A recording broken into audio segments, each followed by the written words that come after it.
Återigen blir det torsdag, klockan har slagit 10 och det betyder att det är dags för ett nytt kyrkkaffe med mig, Lasse Svensson från Equmeniakyrkan.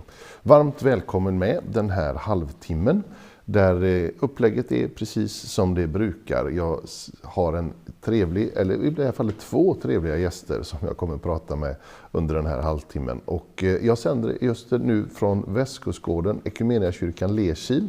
Och här sitter jag då med pastor Anne Grudeborn. Ja, just det, precis. Varmt välkommen. Tack så mycket. Om jag nu kan säga välkommen till din egen kyrka. Ja, det får man göra. Ja. Det tycker jag. Absolut. Ja. Du har ju, ska jag säga direkt att du har jobbat här tidigare och ingen anställning nu, men fungerar som pastor i den verksamheten som är. Stämmer. Och anledningen till att jag är här idag då och sänder härifrån, det är just att i lördagskväll, eller natten till söndag får man nästan säga, så kom då en busslast med människor som flyr från Ukraina hit.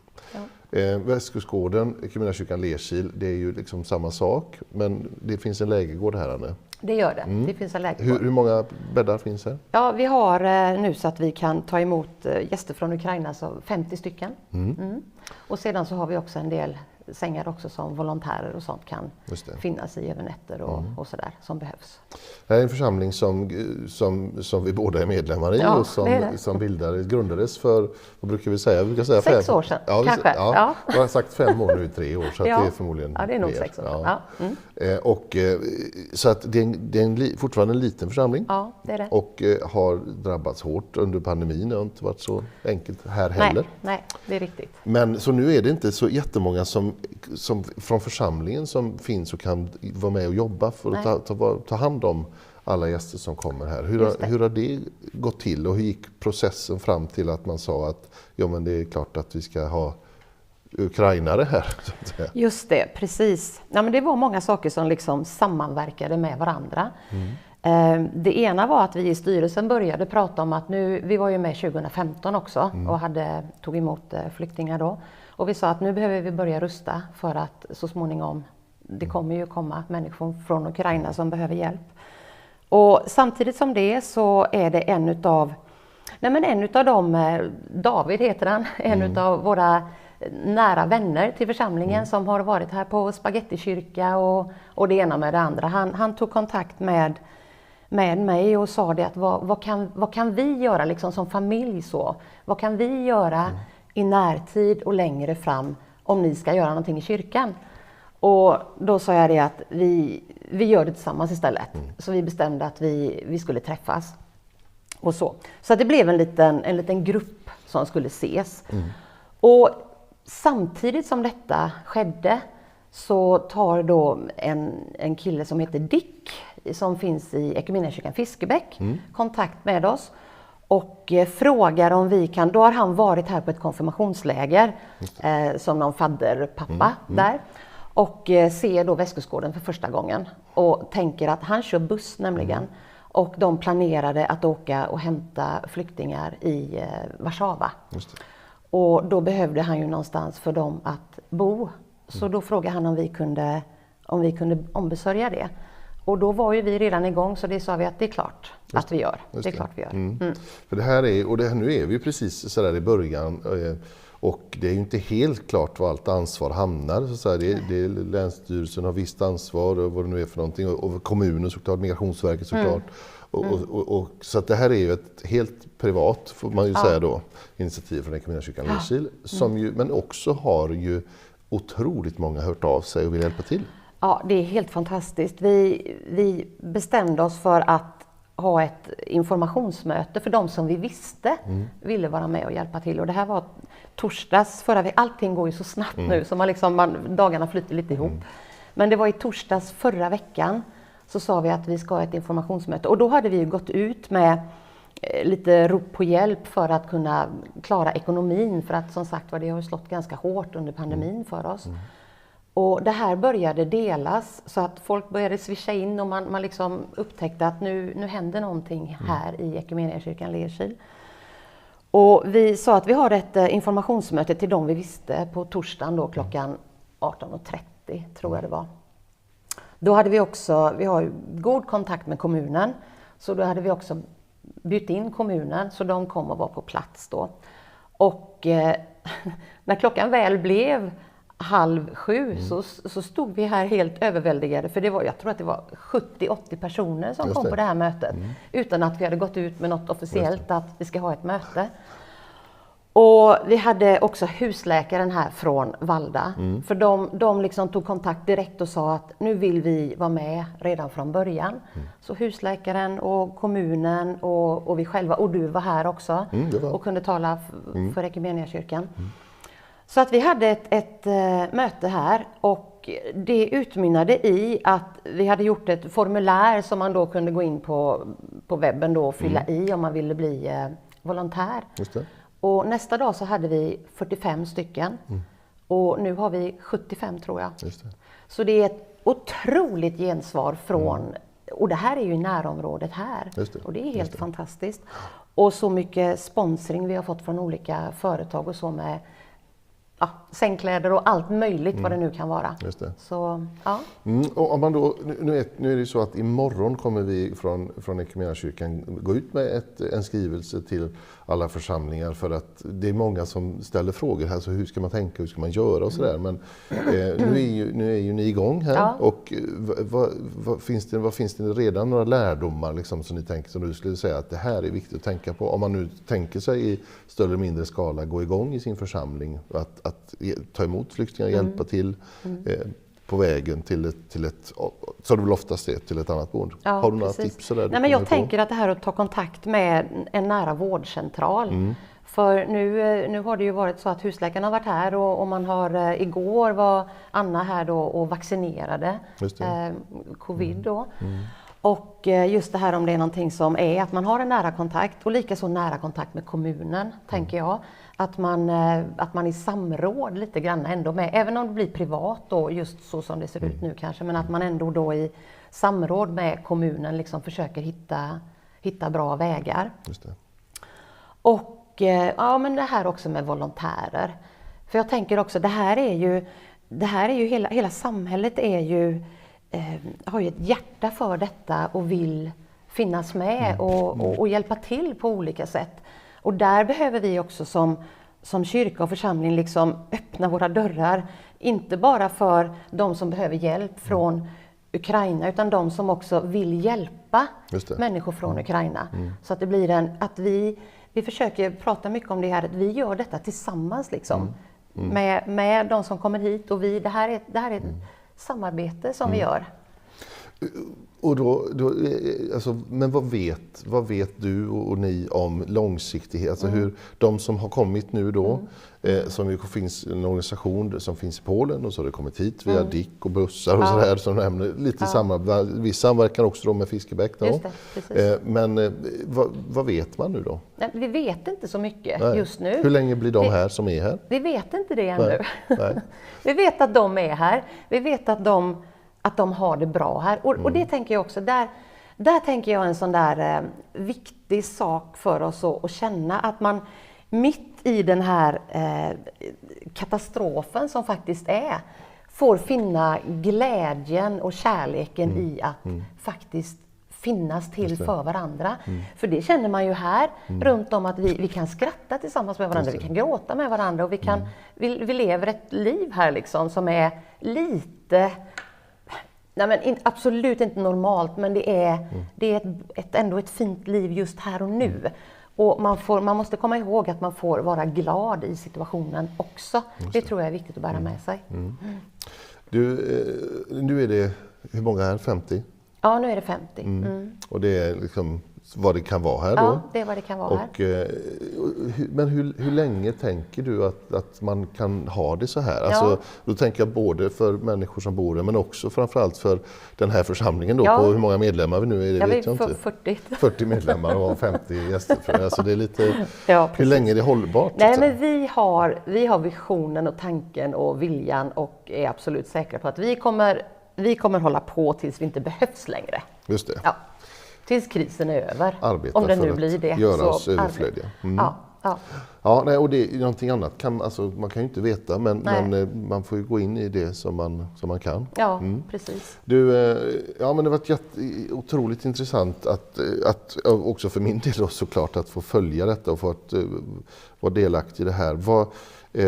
Alla de här som finns på listan nu då, som du nämnde då, 70 någonting, de för ju på sig där och så fördelar ni då så man har pass och sådär. Ja, men precis. Och det här är bemannat så att säga med svenskar eller vad ska jag säga som stöttar dygnet runt. Ja, precis. Så volontärer. Ja, precis. För att kunna liksom, och det, när jag säger svenskar så är det ju alla möjliga svenskar, det vill säga som även har kompetens kan ryska eller ukrainska tolkar. Alla dessa tolkar som har kommit. Helt otroligt. Det bara ramlar in kvinnor som kan ukrainska och ryska och hjälper oss. Och det är fantastiskt. Ja. Det är fantastiskt. Nej, och hur långa är passen då? Ja. För om man nu, det är också en sån här sak. Alltså, man ska ju orka göra detta då tills man inte behövs längre. Ja, men precis. Vi har ett morgonpass som är mellan 7 och 11. Sen har vi det långa passet då som är mellan 11 och 17. Just det. Sen har vi ett pass mellan 17 och 21. Och sen har vi ett sovpass mellan 21 och 07. Just det. Ja, det är bra. Det är jätteintressant. Vi lär väl kunna få möjligheten att återkomma här. Men nu tänker jag att jag ska tacka dig så mycket, Anne, för att du var med. Ja. Så ska jag ta in en ny gäst alldeles strax. Tack så mycket, Anne. Tack. Det är ju naturligtvis så att vi vill ju också passa på nu att prata med någon utav våra vänner från Ukraina som finns här. Och en del utav dem är duktiga på engelska. Och en utav dem duktiga, just engelskspråkiga, eftersom jag är så väldigt dålig på både ukrainska och ryska, så får det bli passa på att tala med Anastasia som just kan engelska väldigt väl. Och så därför så säger jag varmt välkommen till Anastasia. Och nu blir då samtalet här på engelska, men jag ska försöka sammanfattningsvis säga några ord också på svenska. But welcome, Anastasia. Thank you so much. And your last name is? Palehyk. Yes. I didn't dare to pronounce it, but Okay. thank you for helping me. Anastasia, you came here to this place Saturday. Yeah, approximately. I don't remember the day because it's like huge chaos right now. And yeah. But yeah, it was like first wave. So what's your how long have you been traveling to come here? When did you leave? You're from Lutsk? Yeah, Lutsk, it's like northern west part of Ukraine. And actually it took me not that much, approximately 3 days or 4 days to get here. Wow, it's relatively a short period of time because other refugees from the group actually were traveling for a week or something, so I'm the luckiest one, I guess. So short trip. Yeah. How did you come alone to Sweden? Yeah, just by myself. Yeah, by yourself. Yes. Yeah. And your English is obviously better than mine. But how come you speak English so well? Just because I'm a traveler. I used to travel before COVID, and that's how I've learned. And I've been to Sweden, by the way, 5 years ago. So I used to travel here by bike, approximately for 3 weeks long or something. So suddenly, well, maybe that's understatement. But the Putin and the Russian troops went into Ukraine. And what happened where you lived in Lutsk? Did you see any fighting there, or you just heard it, saw it on newspapers and things like that? Or well, I woke up from some strange call at 5 a.m. approximately. It was my it was actually my brother. He lives from not brother, sorry, cousin. He lived in Kiev, and he just told me that actually could I stay at your place for a while? I don't know if it's possible. Yeah, I was like, okay. And I realized at that moment that actually war began, and I've checked the news feed, and it was clear. For that moment in Lutsk, it was quiet, and I just started to gather my things to pack, my backpack, just in case.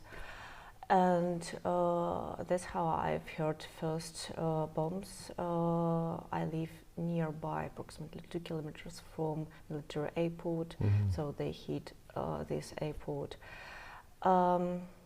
And well, I didn't know where exactly they're hitting and what exactly they're bombing, but you know, few strikes, it was pretty enough to just gather my things and just go away somewhere. So we went to my fiance's family.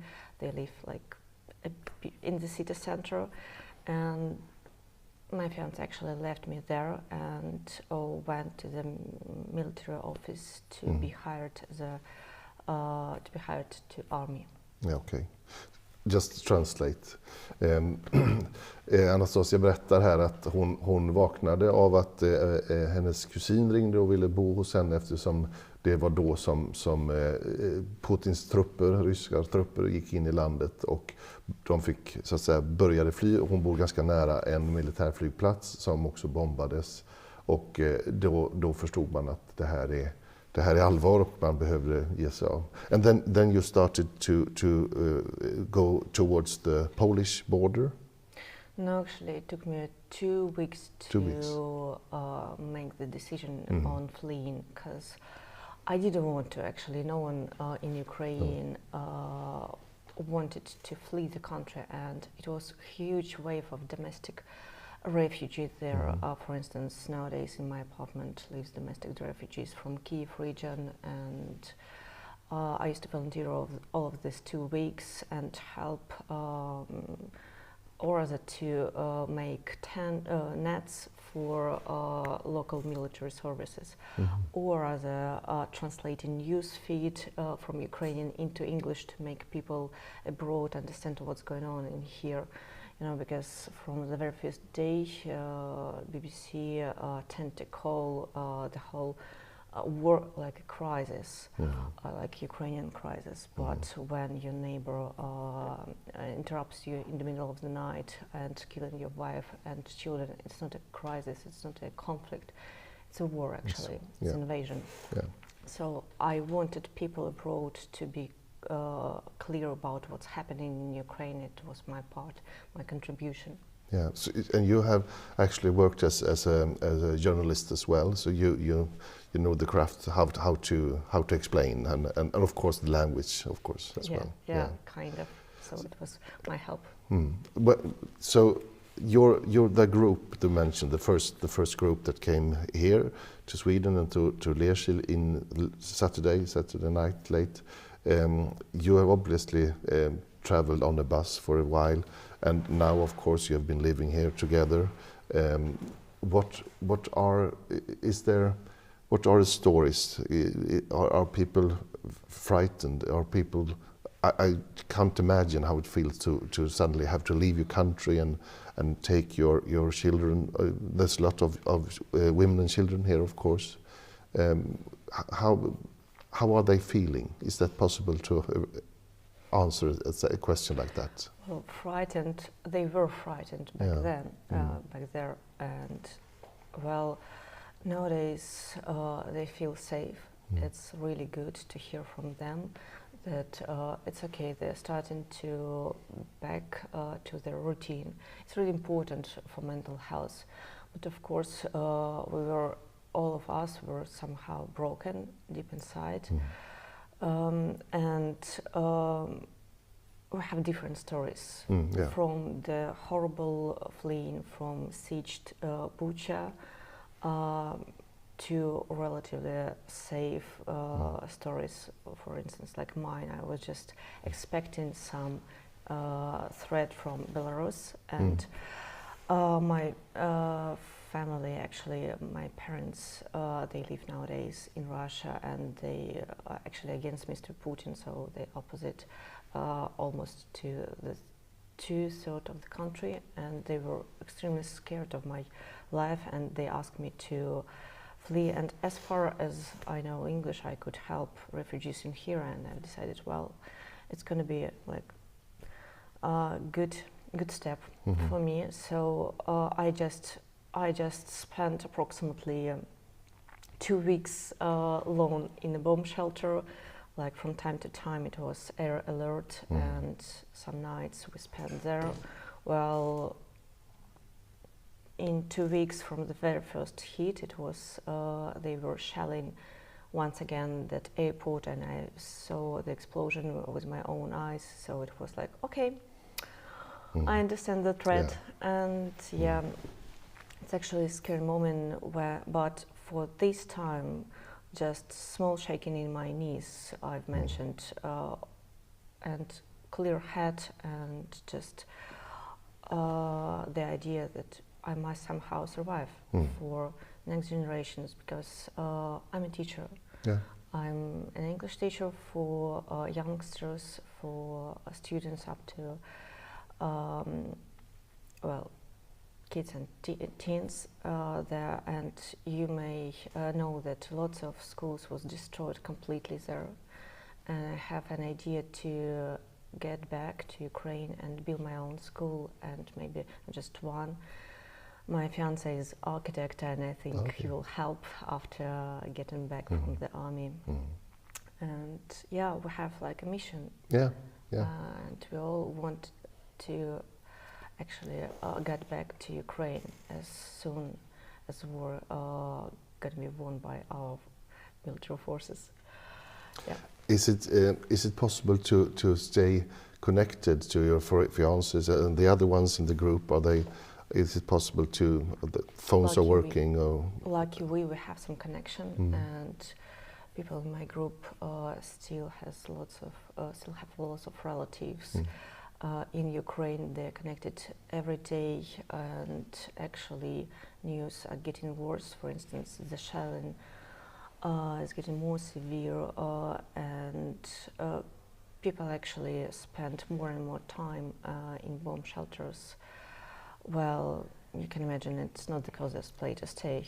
No. Cold, no water, usually no Wi-Fi connection, no internet, no food. So not this condition you'd like to raise your children, for instance. You'd like to be by yourself as well.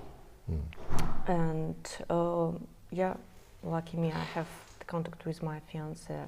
This morning he sent me some message. So, okay, that's great. That's great. It's hard to understand that what you all are going through, of course. But what do you think about? You mentioned the mission you have going back when the fighting has stopped. But when do you think that will be? I know that's an impossible question. Tricky question. But, yeah. But do you in your mind thinking that maybe soon or? I will give you the most honest answer I could provide. Well, I used to live in Russia some period of my life, and I know for sure that Putin and his gang, if they didn't succeed getting Kiev and Ukraine in 3 days, they obviously have a mission to destroy the whole country. It's my opinion, personal, based on my experience of living in Russia. And he has huge support of Russians. Don't even think that Russians against the war. Just few of them. Okay, maybe a quarter of them against the war, but not all of them dare to say that it's bloody war and we must stop it because of the regime, tyrannic regime there.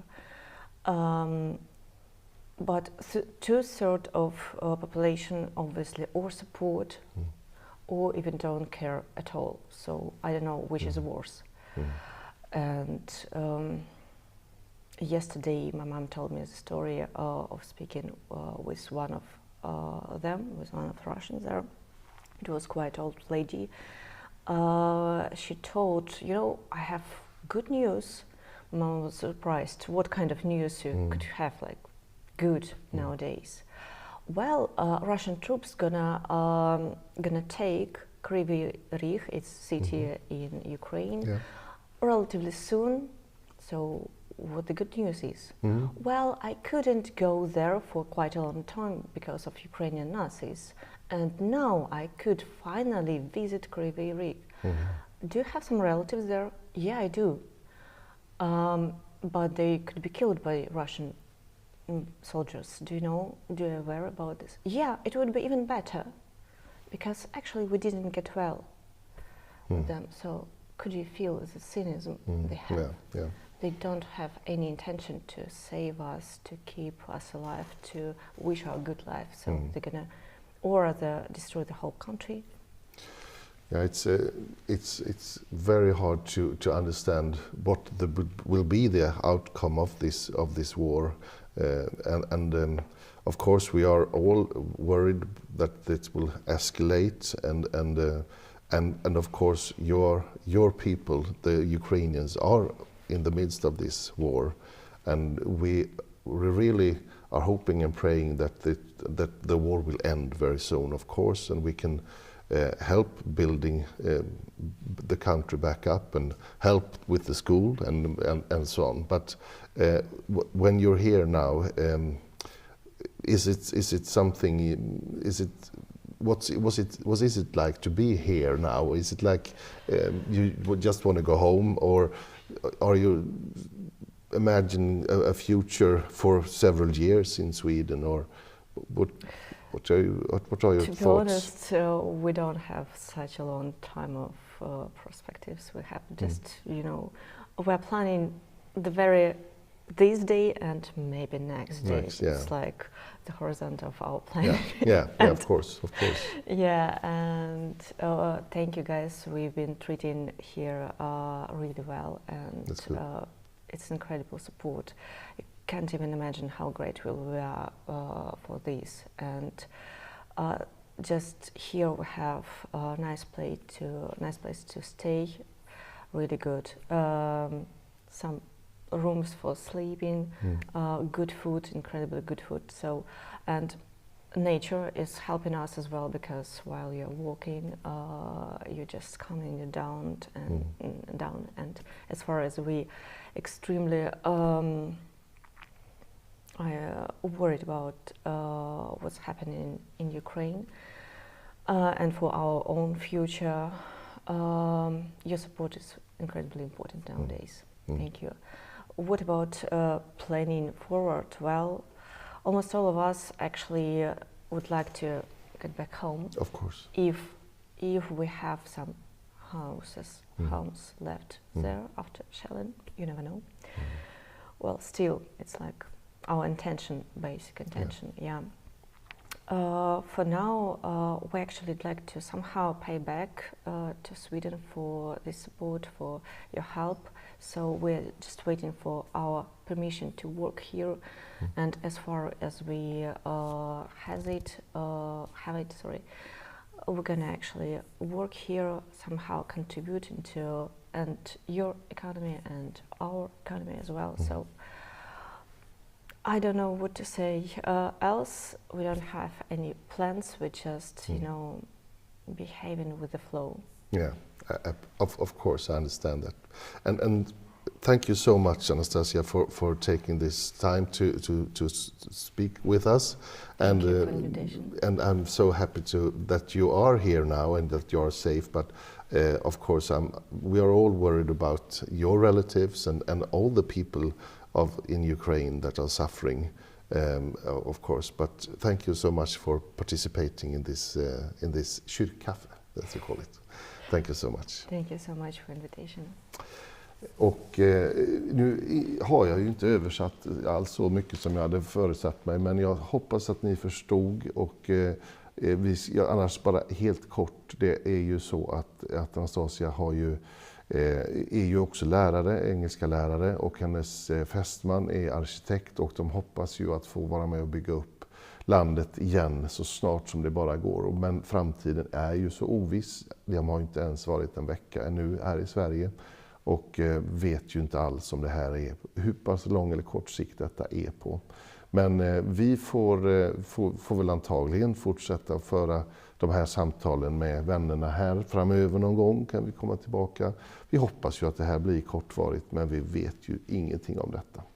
Men precis som vanligt så återkommer ju kyrkkaffet nästa vecka, men vi avslutar också precis som vi brukar med att be en bön. Gud, vi kan nästan inte ta in och förstå det lidande som människor utsätts för i detta krig. Gud, vi ber om ditt förbarmande. Vi ber att du ska komma med och påverka människor så som bara du kan. Människor som är vid makten, människor som inte bara skramlar med vapen utan använder vapen. Gud, vi ber att människor ska få besinna sig och att man ska sätta sig ner och samtala och att vi återigen kan få se fred i Ukraina. Gud, vi ber alldeles särskilt nu för Anastasia, vi ber för de vännerna som finns här i Equmeniakyrkan Lerkil, att du ska välsigna dem och att du ska beskydda dem. Men vi ber också för alla de som är kvar och som inte har kunnat fly eller inte vill fly, men som är utsatta för fara i Ukraina. Tack Gud att du är med dem och att du välsignar dem och beskyddar dem.